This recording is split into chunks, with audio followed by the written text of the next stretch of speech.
నమస్కారాలు. ఈరోజు తెలుగుదేశం పార్టీ ఆఫీస్లో గ్రీవెన్స్ నిర్వహించడానికి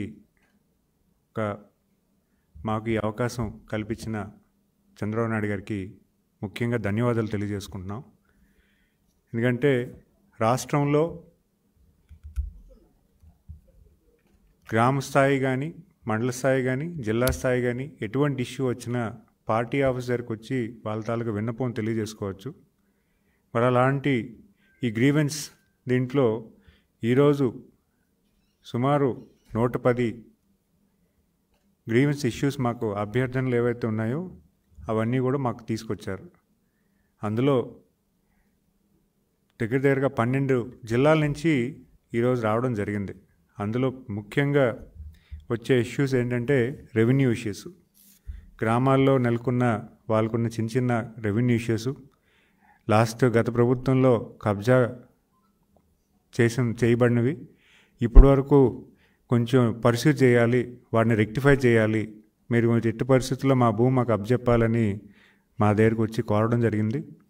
మేము వెంటనే సంబంధిత ఎమ్మెల్యే గారు కానీ, కలెక్టర్ గారికి కానీ ఫిర్యాదు చేసి దాని మీద ఒక యాక్షన్ తీసుకోమని చెప్పడం జరిగింది. అవే కాకుండా ఎక్స్ ఆర్మీ మెన్ వాళ్ళ ల్యాండ్ ఇష్యూస్ ఉన్నాయి. ఒక 2 అభ్యర్థనలు వచ్చాయి. ఒకటి విజయనగరం జిల్లా నుంచి, అలాగే ఒక కడప జిల్లా నుంచి. కడప జిల్లాలో అయితే లాస్ట్ గవర్నమెంట్లో వాళ్ళ ల్యాండ్ ముంపు ప్రాంతంలోకి వెళ్ళి వాళ్ళ ల్యాండ్ ఎక్విజిషన్ అయిపోయింది, కానీ వాళ్ళకి మళ్ళీ ల్యాండ్ అలొకేషన్ అనేది జరగలేదని మా దగ్గరికి వచ్చి ఇక్కడ విన్నపించుకున్నారు.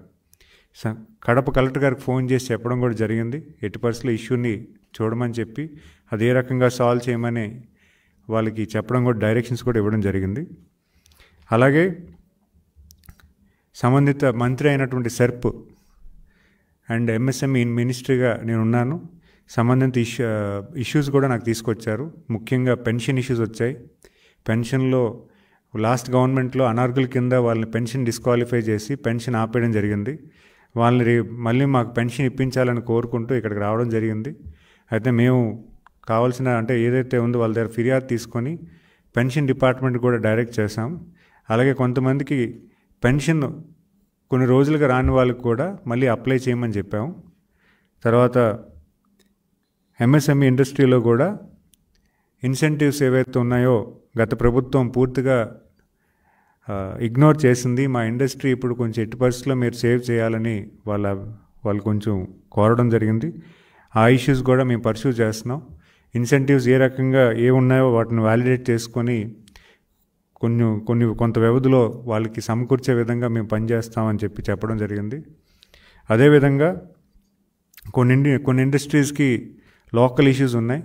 ఆ లోకల్ ఇష్యూస్ కూడా పర్సూ చేయడానికి సంబంధిత కలెక్టర్ కూడా మాట్లాడి వాళ్ళకి సాల్వ్ చేయమని చెప్పడం జరిగింది.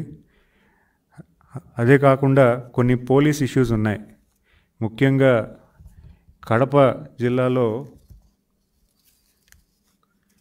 ఈ ఇష్యూ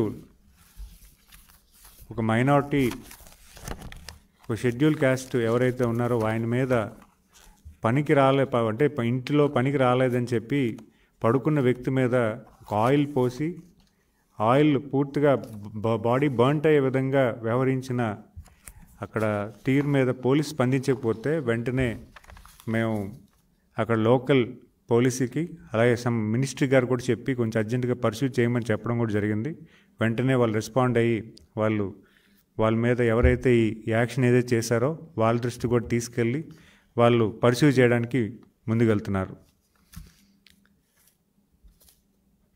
ఇవన్నీ ఈ ఫిర్యాదులు ఏవైతే ఉన్నాయో పర్సూ చేయడానికి అట్ ద సేమ్ టైం దాన్ని రిజాల్వ్ చేసే దశగా తెలుగుదేశం పార్టీ ఆఫీస్ పనిచేస్తుందని, ఖచ్చితంగా ఈ ఆఫీసు అందరికీ నమ్మకం చేకూర్చే విధంగా పనిచేయడానికి ఇంకా మేము కార్యాచరణ చేస్తూ భవిష్యత్ కాలంలో ఎలాంటి ఇష్యూస్ని కాన్స్టెంట్గా రిజాల్వ్ చేసే దశగా మేము చేకూర్చడానికి ఒక వ్యవస్థగా ఈరోజు ఏర్పాటు చేయడం, దానికి భాగస్వాములుగా ఈరోజు మేము ముందుండి ఇవన్నీ సాల్వ్ చేయడానికి, అట్ ద సేమ్ టైం గ్రామాల్లో తెలుగుదేశం పార్టీ ఆఫీస్కి వస్తే సాల్వ్ అవుతుంది, మనం ఖచ్చితంగా మన అభ్యర్థన చెప్పచ్చు, మన తాలూకు ప్రాబ్లం వింటారు, విని దాన్ని సాల్వ్ చేసే ప్రయత్నం చేస్తారు అనే దాని మీద పూర్తి నమ్మకం కల్పించే విధంగా ఈ పార్టీ ఆఫీస్లో ఈ గ్రీవెన్స్ ఏర్పడడం జరిగింది. దానికి పూర్తి స్థాయిలో మీ అందరం కూడా ఇక్కడ గ్రీవెన్స్ వినడం, వెంటనే సాల్వ్ చేయడం జరుగుతుంది. మరి ఈ అవకాశం కల్పించిన మా అధినేత నారా చంద్రబాబు నాయుడుకి ముఖ్యంగా ధన్యవాదాలు తెలియజేసుకుంటే, ఎందుకంటే ప్రజలు ఇక్కడికి వచ్చి వాళ్ళు ప్రాబ్లమ్ చెప్పుకుంటున్నారంటే అంతటి నమ్మకం కేవలం ఈ పార్టీ కలిగించిందని ఖచ్చితంగా చెబుతున్నాను. ధన్యవాదాలు.